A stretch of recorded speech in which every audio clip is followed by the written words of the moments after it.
बहुत दिन हुए नंदीश्वर के निकट यशोदा कुंड के पास एक गुफा में एक महात्मा भजन करते थे। दिन डूबने से थोड़ी देर पहले गुफा से निकलते, शौचादि कर मधुकरी के लिए गांव में चले जाते। जो कुछ भी मिल जाता उससे उधर पूर्ति कर फिर गुफा के भीतर भजन में बैठ जाते। किसी से बात नहीं करते। वे कौन थे, कहाँ से आए थे, उनका क्या नाम था, किसी को कुछ नहीं पता। वृद्ध होने पर वो नंदगांव छोड़कर कहीं नहीं जाते थे। एक बार गोवर्धन के एक बाबा जी अनुनय विनय करके उन्हें चकलेश्वर ले गए। यहाँ नाम यज्ञ में योगदान करने के लिए 2 दिन वहाँ ठहरे और तीसरे दिन नंदगांव लौट आए। संध्या समय नियमानुसार मधुकरी के लिए गांव में गए। मधुकरी लेकर गुफा में प्रवेश कर रहे थे। उसी समय किसी ने करुण कंठ से आवाज़ दी, ओ बाबा, मैं 2 दिन से भूखो हूँ। बाबा आश्चर्यचकित रूप से बोले, आप कौन हैं? तो वो बोला, मैं कुत्ता हूँ जिसे आप नित्य एक टुकड़ा मधुकरी दिया करते हैं। बाबा ने ब्रजधाम के कुत्ते की अद्भुत और अप्राकृतिक स्वरूप का अनुभव करते हुए कातर स्वर से कहा, आप अपने स्वरूप का ठीक ठीक परिचय देने की कृपा करें। कुत्ते ने कहा, मैं एक दुर्भाग्य जीव हूँ बाबा।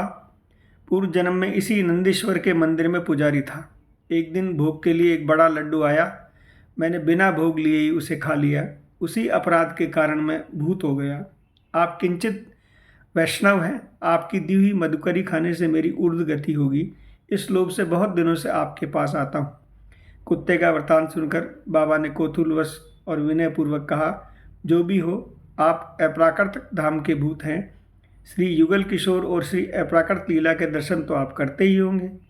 हाँ बाबा, दर्शन तो करता हूँ, पर आप लोग जिस प्रकार उनके स्वरूप को लीला आदि का आस्वादन करते हैं, वैसा आस्वादन करने में मेरी योग्यता नहीं है। बाबा ने कहा, मुझे एक बार उनके दर्शन करा सकते हो क्या? उत्तर मिला, नहीं, मुझ में वह योग्यता नहीं है। तो किस प्रकार उनके दर्शन किए जा सकते हैं, ये बता सकते हैं? बाबा ने कातर और विनयपूर्वक कहा। हाँ, यह बता सकता हूँ। देखिए, आप कल गोधूली के समय जब श्री कृष्ण गायें चरा कर लौटते हैं, यशोदा कुंड के पास बैठे रहें। गौओं के पीछे जो ग्वारिया आते दिखे, उनमें से जो सबसे पीछे हो, उन्हें ही समझ लीजिए कि वही गोपाल है। इतना कह वह स्वान रूपी भूत अंतर्ध्यान हो गए। बाबा को अब चैन कहाँ। रात जैसे तैसे कटी। कभी गाते, कभी नाचते, कभी रो रो कर अधीर होते। पौ फटते ही यशोदा कुंड के निकट एक झाड़ी में जाकर बैठ गए। बेचैनी बढ़ती गई। मन में तरह तरह के संकल्प विकल्पों का संघर्ष चलता रहा। क्या सचमुच श्री कृष्ण मुझे दर्शन देकर कृतार्थ करेंगे? क्या मैं अपने उनके दर्शन के योग्य हूँ? नहीं, मुझ जैसे कुटिल और पाखंडी व्यक्ति को भला वे दर्शन क्यों देने लगे? ये सोचकर कभी रोते, कभी मूर्छित हो जाते, कभी सोचने लगते, यदि वे मुझ पर कृपा कर दें तो उनका बिगड़ता भी क्या है? वे करुणा के समुद्र हैं, पतित पावन हैं, अवश्य कृपा करेंगे। ये सोचकर वे अनिवर्चनीय आनंद में डूबने लगते, उतरने लगते। उसी उधेड़ बुन में दोपहर बीत गई। तीसरा पहर आ गया। सूर्य धीरे धीरे अस्ताचल की ओर जाने लगा और गोधूली की बेला आ गई। वृक्षों के झुरमुट के बीच गोधूली रंजित आकाश दृष्टिपथ पर उदय होने लगा। बाबा किसी प्रकार धैर्य धारण किए झाड़ी में बैठे रहे। गाय बछड़ों के रंभाने का शब्द आकाश में गूंजने लगा। कुछ देर में उनके झुंड के झुंड सामने से निकल गए। उनके पीछे एक दो कर ग्वाल बाल अपनी अपनी गैयों को पृथक करते दिखे।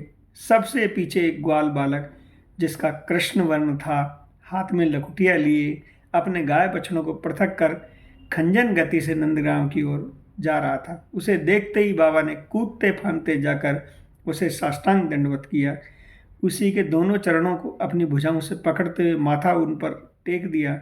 भक्त और भगवान दोनों एक दूसरे को स्पर्श से पुलकित हो उठे, पर भगवान स्वभावगत कपटता धारण करते हुए बोले, बाबा, ऐसो क्यों करे है?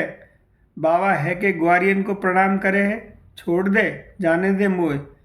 दया में दया करो, दया करो, कहकर बाबा फूट फूट कर रोने लगे। उनके अश्रुजल से भगवान के चरण सिक्त हो गए। रुदे हुए कंठ से स्पष्ट शब्दों में और न जाने वे क्या क्या कहते रहे। भक्त की भाषा को भगवान समझते देर नहीं लगती। वे समझ गए, पर समझते हुए भी अनजान जैसे बोले, बाबा, बावरो है गए, देख, जान दे, देर है रही है, मैया मारेगी। बाबा के चरण और कस के पकड़ लिए। भक्त की भुजाओं में इतना बल कहाँ जो भगवान को पकड़ रखे, पर उनके प्रेम के आगे वे विवश हैं, तो छुटकारा जाने के लिए इतना उतावले भी क्यों दिख रहे हैं? यह तो उनका अभिनय है। भक्त के प्रेम रस का आस्वादन करने की उनकी अनोखी परिपाटी है।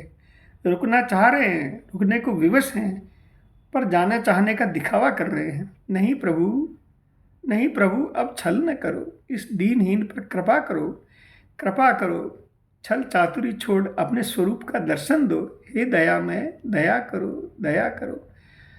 बाबा तेरे पाँव पड़ू, छोड़ दे मेरे घर चल, तो ये मधुकरी दऊंगो, माखन मिश्री दऊंगो, और जो कहेगो पाई दऊंगो। बहुत चेष्टा की भगवान भोले भक्तों को भुलाने बहलाने की, पर वह भुला में आने वाला कब था? उसके हृदय में आह्लादनी का प्रकाश जो बहुत देर हो गई थी। भक्त और भगवान के बीच प्रणय युद्ध होते आधी रात बीत गई।